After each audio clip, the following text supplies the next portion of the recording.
Hi, we're the Death Hilarious, and unfortunately, we're the last of the good guys.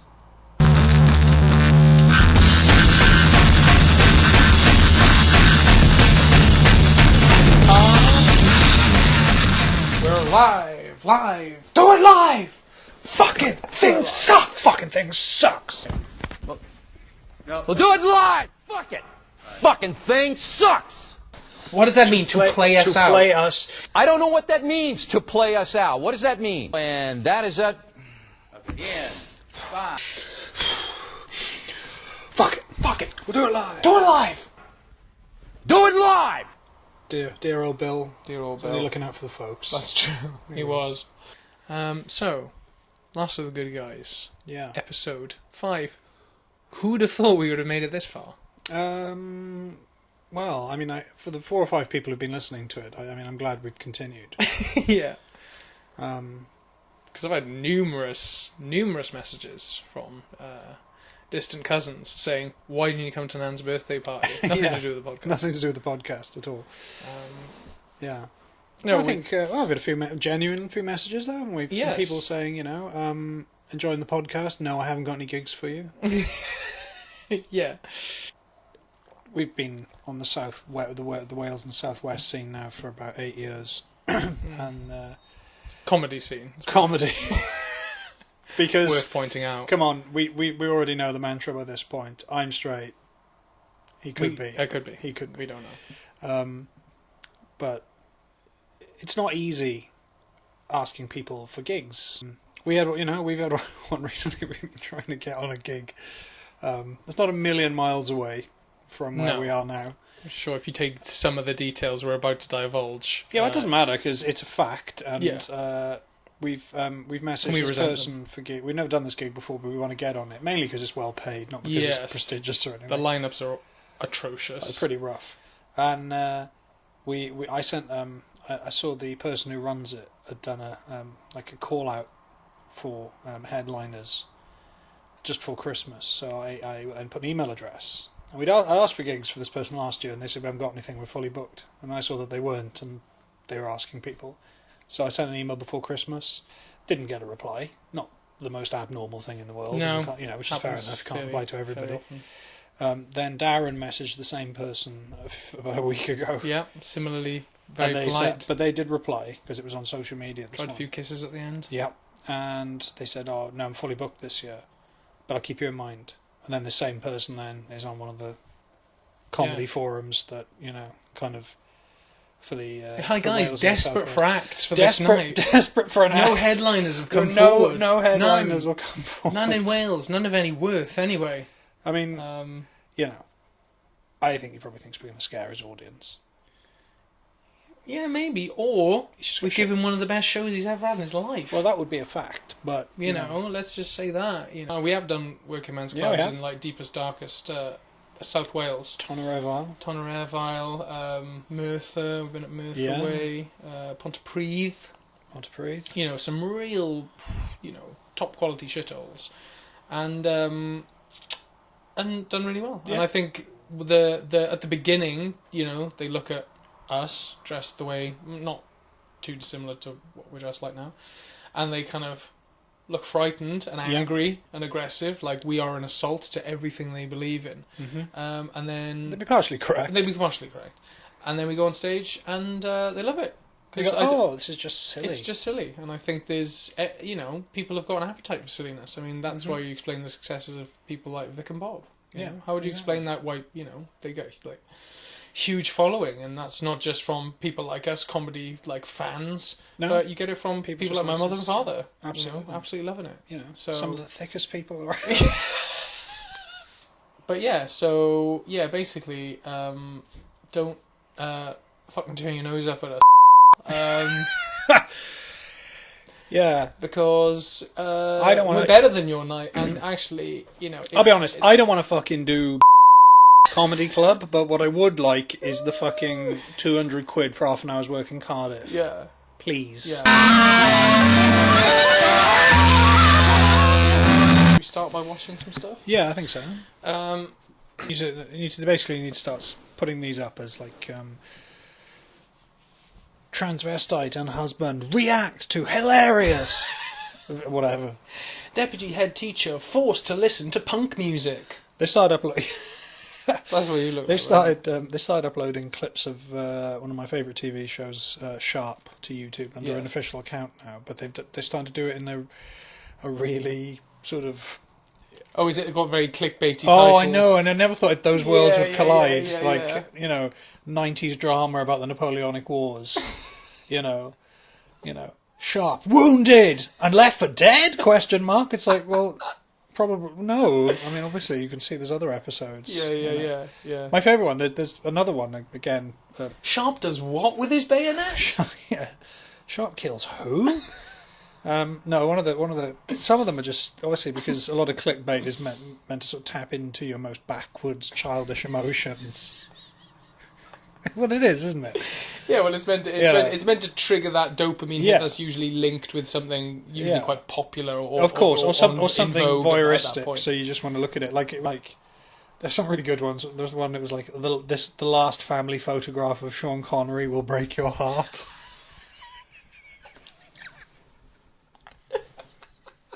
And the thing is, and there's like a picture of him looking quite frail in the early 2000s, and I'm like, I don't think they took a last. And also, picture the thing, what they do is as well on the thumbnail, it'll be a picture on the thumbnail, but the picture won't appear anywhere in the video. Now, that is the voice of a man who feels cheated.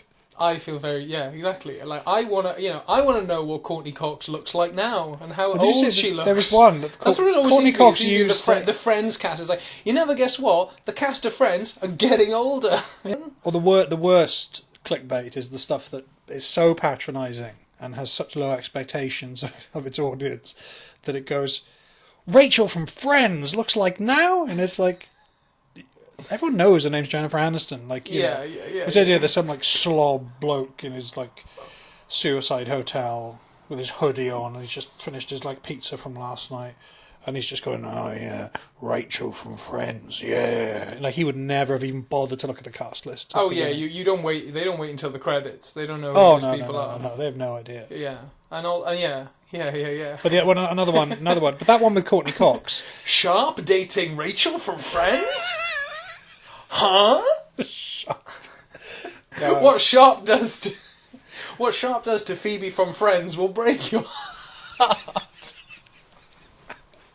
And it's just her impaled on a bayonet. Yeah, I was going to say. Click on the video and there's just Chandler cracks jokes as he is hanged for desertion. Yeah. Duke of Wellington does not appreciate Ross's wisecracks. Yeah. Oh, 90s Napoleon TV. thinks Joey's a real dope. And who walks in? Wolverine. Central Perk turned upside down as Gunther is tortured by Spanish partisans. Like burning his hand on the coffee machine, the espresso, or the steamer. On the milk steamer, he's like, no. But as he's doing it, you must count the ways of your death, huh? But the thing is, he's still like looking over, see if Rachel's looking at him. Yeah, he's trying to be Rachel's stoic. shedding a tear over his death. They're removing, like, there used to be a Spanish partisan leader in the Peninsular War, actually, who did do this.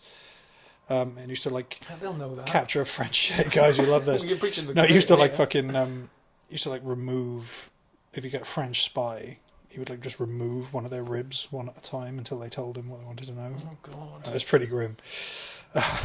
like spare ribs, like ribs and sauce. Yeah, because he's really greedy. Ribs and sauce. Just very taking greedy, one of these. Greedy. No, just a plate of food. Don't touch the chicken wings. I'll tell you anything you need to know.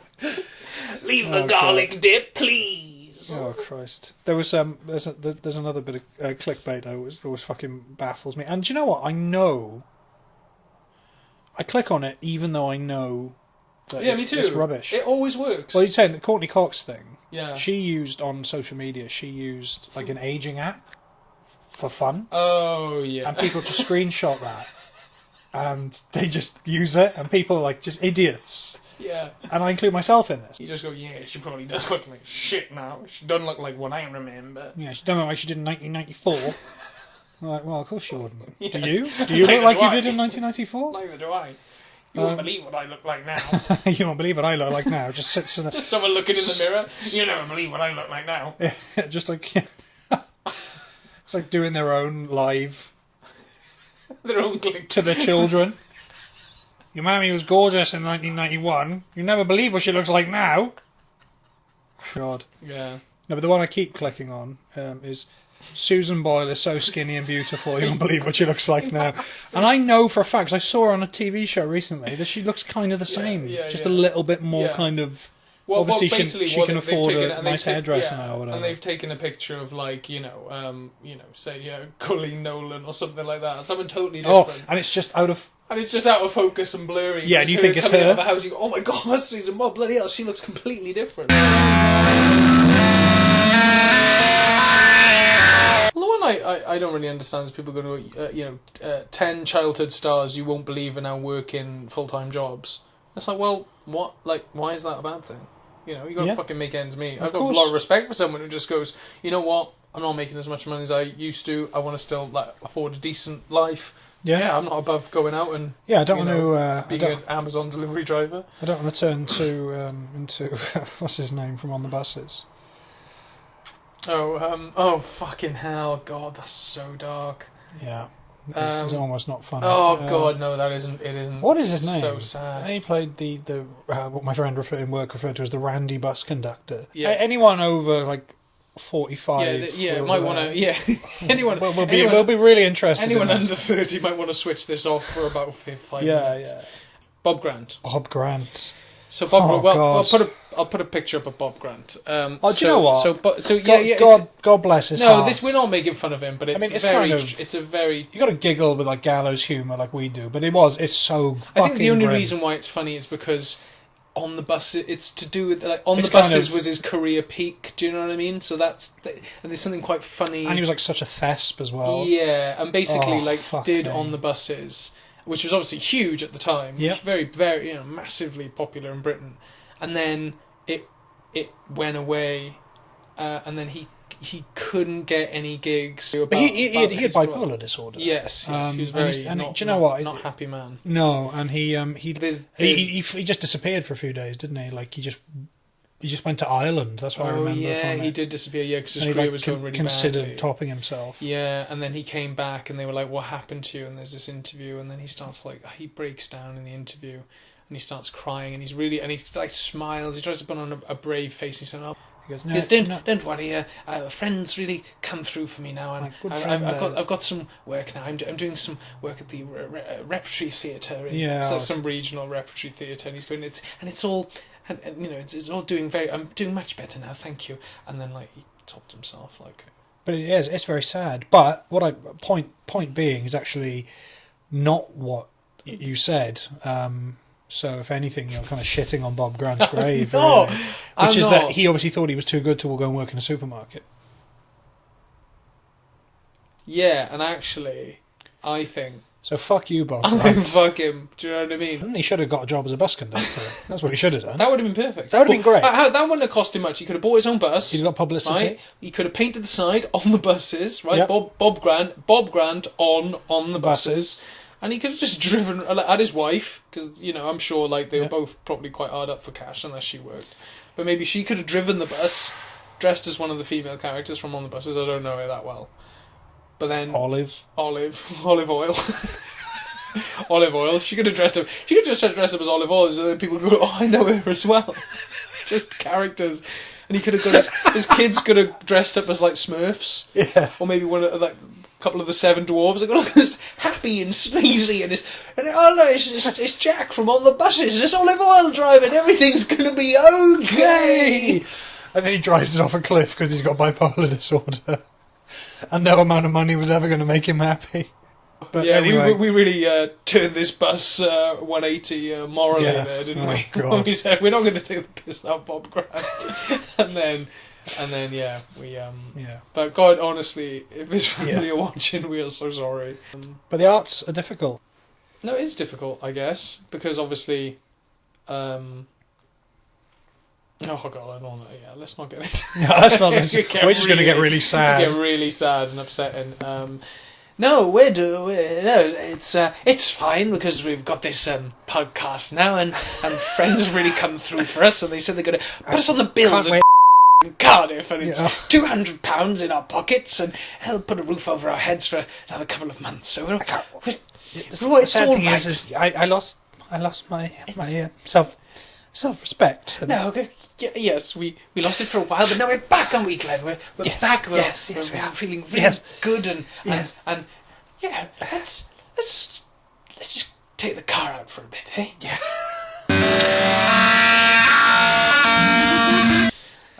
And you dress like someone who's going to top themselves. Because I'm sat next to you dressed like that. That's what it is. That's true. No, I look like. Can we just? Darren's probably going to cut this bit out because it makes him look like a moron. But at Christmas time, we filmed a podcast and then went out with a bunch of our friends. And I didn't want to sort of carry all my stuff around, so I asked him if I could leave this very nice 1970s French double-breasted wool blazer. I turned up today, about 3 weeks into January, and said, "Is my jacket still here?" And he went, "Oh, that was yours." And I said, "Yeah." And he said, "I'm sorry, it's currently being advertised on Vinted. I thought it was my brother's." Fine, and it's still on Vinted apparently, yeah, and he's going to have to take it off when I leave. It's listed as disgraced deputy head's blazer. Yes. And then in the description it says underneath, he didn't do what they said he done. He didn't do what they said. We need to raise money for his appeal. Yeah, open to offers. We're dressed like people who are gonna kill themselves, but at very different mindsets. Like I'm someone who's like completely lost the plot. Like, and there's that also vague history in like film or like like for example like Buffalo Bill or like cross-dressers are basically cross-dressers are fucking lunatics and psychopaths. Whereas you're kind of dressed like someone who has still got a bit of dignity left. Well, thank you. At the end, I'd take that as it's like someone who like you said, like dresses like a deputy head who dresses in what he wore when they fired him, when they sacked him. Oh basically. Right, okay. So he dressed up in his best. He dressed up in his best, and then like what would you do? Maybe sit in. Goes for gin and tonic. Sit in your Aston Martin, bit of hose pipe. No, he's a Jaguar. This is a Jaguar That's driver, true, an old Jag. He goes down the golf club. Let's get into this character. Let's get into this person. All right, gin and tonic. He goes to the honours board in the cricket club, and he sees his name, and he looks further up, and he sees his dad's name, and then a tear comes down his face. And then he sort of wipes it away with a sort of when he says goodbye to everyone, he shakes their hand for like longer than he would. Yeah. So you just go, Benny. Yeah. Benny. Benny. Been a pleasure, mate. Been a pleasure, mate. And then you just go, see you tomorrow. And he goes, yeah. Oh, yeah, of course. Yeah. See you tomorrow. See you again. See you tomorrow. Good man, Ben. Yeah. He gives the girl serving food there. Like puts £20. He puts it down her bra. Because he doesn't give a fuck as well. He doesn't give a fuck anymore. No, he also puts it down her bra never did. Just pats it down as well. And she goes to complain, but he's gone. He's out, and he's never coming back. Yeah.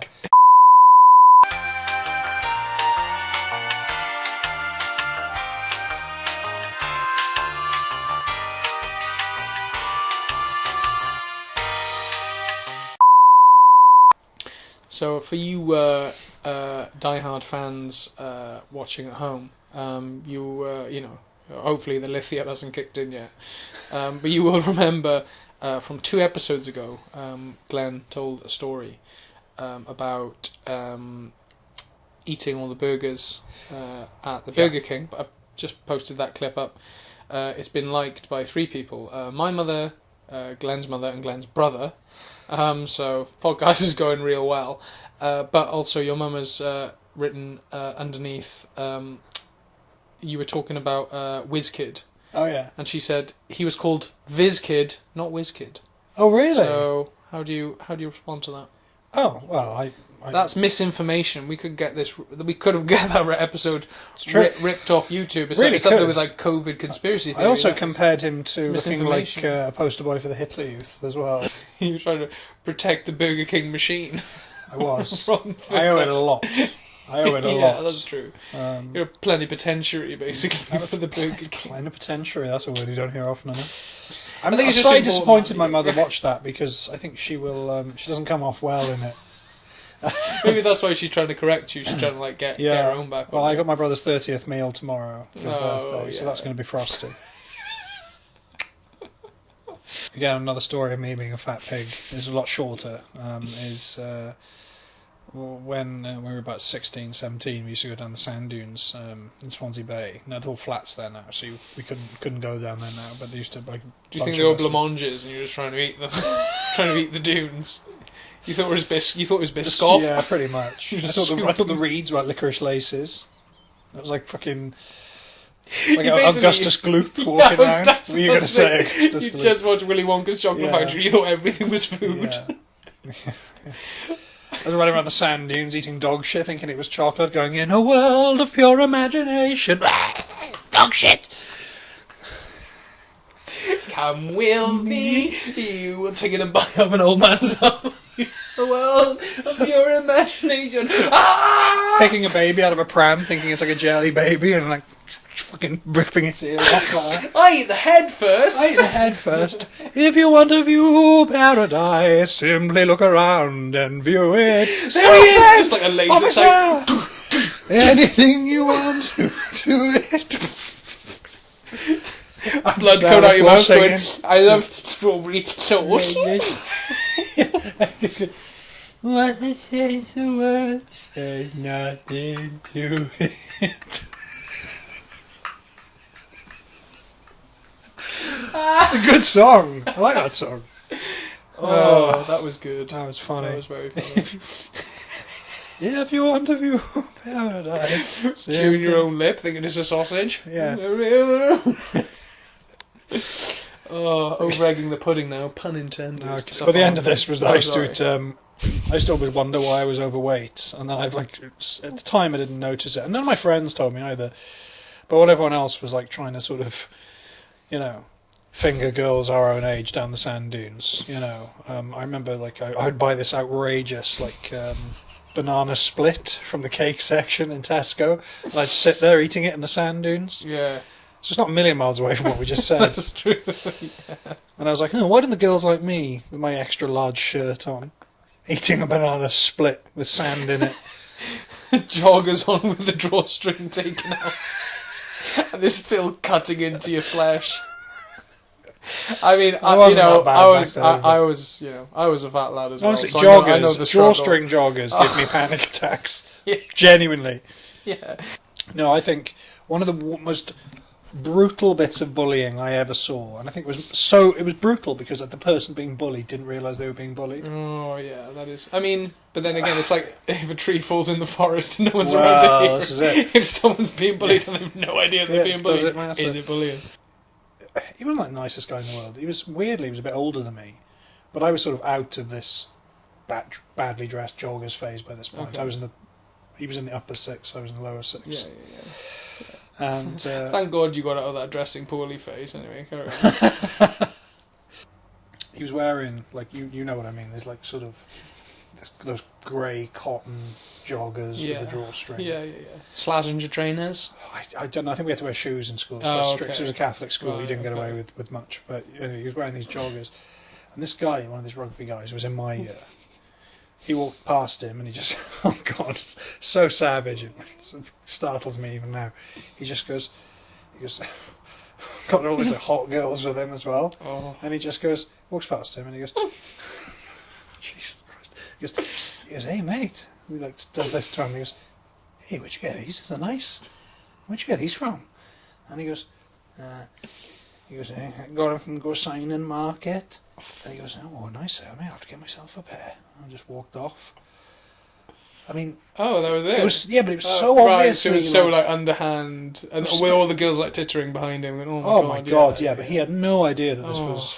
But he was like, hey, but these big grey baggy joggers. Oh God. Well, where are they from? Hey, they're nice. They are. I have to get myself a pair. Winking at him. And he was just... over his He might have gone away from that. Well, really I know, happy maybe. And gone, oh my god, I can't believe it. Tom talked to me, amazing. Oh, That might have made his day. This is the same guy I think I later told you about. And again, it was because he was wearing these bloody joggers. If he was wearing trousers with a belt, this wouldn't have happened. Yeah. He was waiting at the bus stop, and a bunch of guys in our year, some of whom I still see occasionally to this day, they kegged him at the bus stop, and they filmed it on like a shitty old Nokia. Was it just trousers? I think it was just trousers. Right, because Yeah. trousers and pants. You ain't coming back from trousers and Well, pants. he was never coming back anyway. I mean, he was yeah. a bit of a god help kind of character. Right, okay. But I saw the video, and they just walked past him, a bunch of these guys, and one of them just went, "Boop!" And the joggers came down, and he just did this like, because he was a bit of a fat guy, he did this like he did this panicked wobble, and they came straight back up. And this video kind of went around the sixth form common room, and I remember thinking, oh, there, but by the grace of God, guy. Like, I was just like shedding my weight, and I was like, oh God, I've been there-ish. Yeah. Like, I managed to sort of keep away from all of that, but I've been slightly bullied on occasion. because of my weight, Yeah. so I felt sorry for him, but not enough to stand up for him, like a filthy fucking coward, basically. Yeah.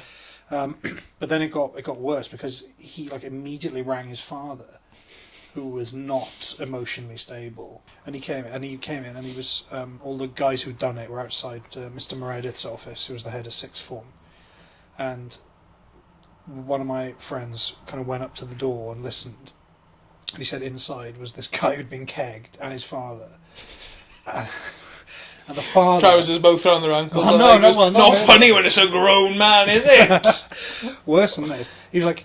Apparently, like, Mr. Meredith obviously didn't know what to do because the father was there, and he said this, like, almost like comic book kind of handkerchief he was dabbing his eyes with, and he was going, "My boy! My boy!" He was dabbing his eyes and crying, and the son was sitting there going, "Woo! Woo!" crying. And our head of sixth form was so bewildered.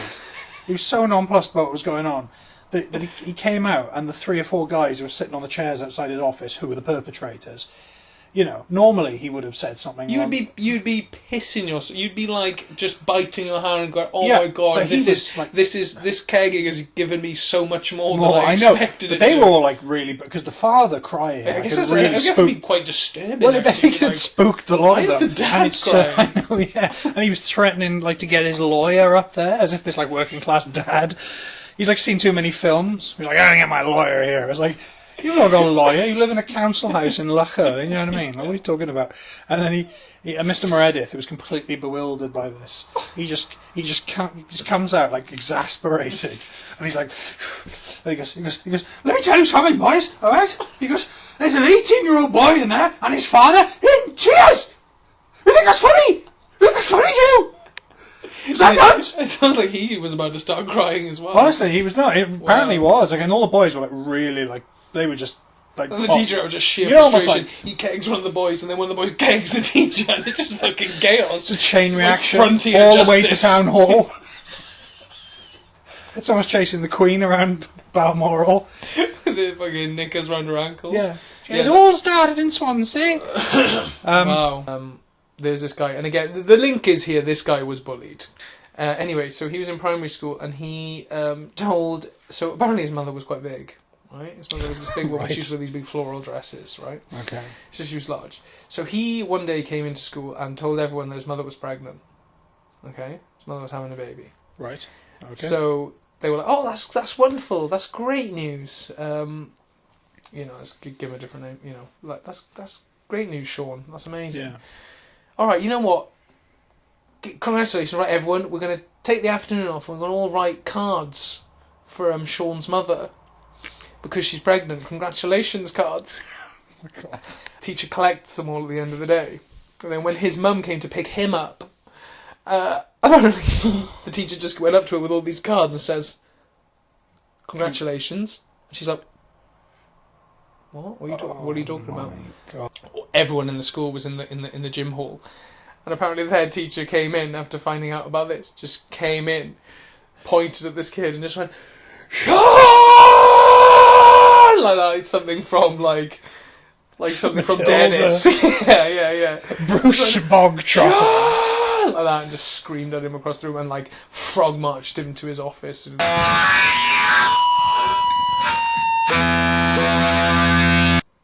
Right, so this is a video. I just showed Glenn this before we started the podcast because I was like, check this song out. It's real and it's not a parody. But what was really funny was I walked out of the room and I just left it playing. And as I walked back in, Glenn was stood there watching it, dressed like that, and just looking at it confused. And he did look like a deputy head teacher who'd been forced to watch something he'd caught the kids watching in school.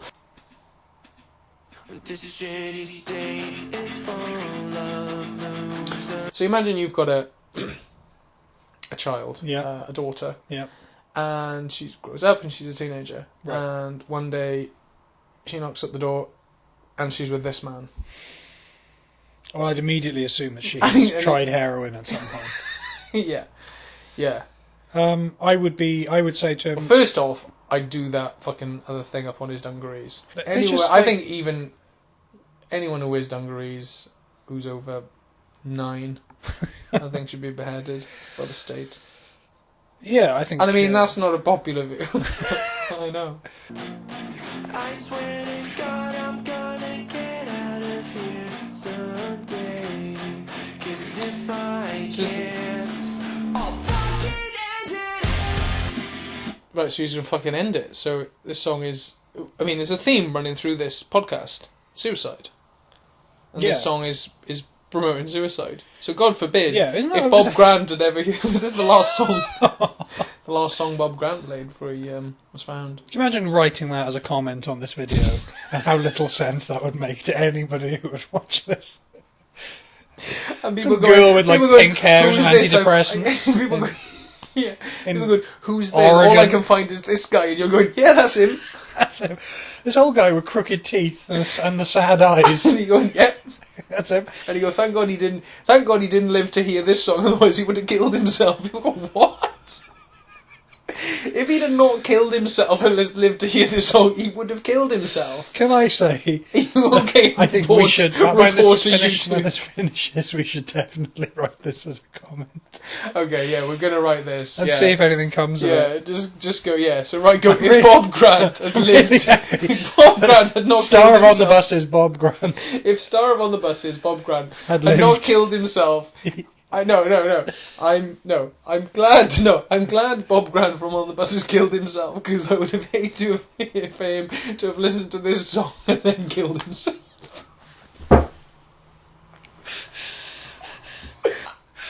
That's what I love. I love the marriage of like such disparate, you know, two things. You're like so unlikely. You're like this. I can't believe the world houses these two things. It's like putting shoe polish on a crumpet and going, no, it doesn't work.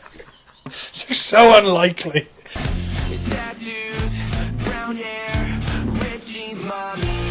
Right, so tattoos, brown hair. When was that a mark of like rebellion? I mean, obviously, Che Guevara had brown hair. It's true.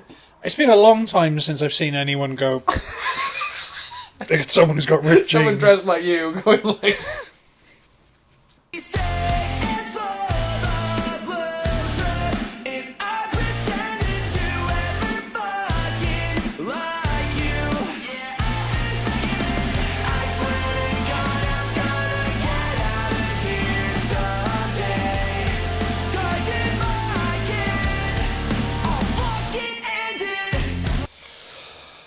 I mean,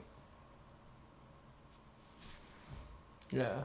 It's like, look, guys, we're all young, we're all a bit confused at one point, but most of you seem to be north of 25, so why are you behaving like this? Yeah. Just writing underneath. I wonder what Bob Grant would have thought of piercings. Do you think Bob Grant would have worn that t-shirt? Likes butts.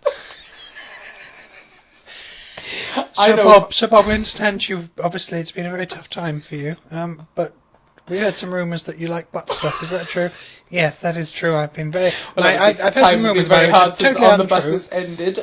And yes, I have sexual fantasies about Blakey, and although he hated Butler, I love Butler, and I love them both. I was actually part of an ill-fated reboot called On the Butt Stuff. Just writing that underneath. These kids are just so confused. what's on the buses? Like, looking at it and just looking at fucking Reg Varney, and Stephen Lewis and Bob Grant, and they're like, I don't understand. Well, I think we've seen enough of this, I to be think we've honest. seen enough. What we think everyone should do is just go and look at Bob Grant, and Look at Bob Grant and look up some of his performances on the buses. I've not seen any of them, but I will go and have a look. I think he is a cautionary tale of the delicate and fickle nature of wanting to work in acting or show business. Sorry. Thanks, Bob and Grant. you know what? To end the episode, I'll just show a clip. I think I'll just take a clip from On the Buses. Look, it's not for you to question the company's ruling, Butler. You're here to drive a bus. Go out and drive one. Go on. Just a minute, brother. Hey, shop steward, I'm calling everyone out. Right, you're on strike. Stay well. Sit down. Get up. Come on. Stay well. Get up there. Sit down. Get up. Sit down. Get up. Sit down. Get up. Sit down. Look, I'm not a yo-yo, you know.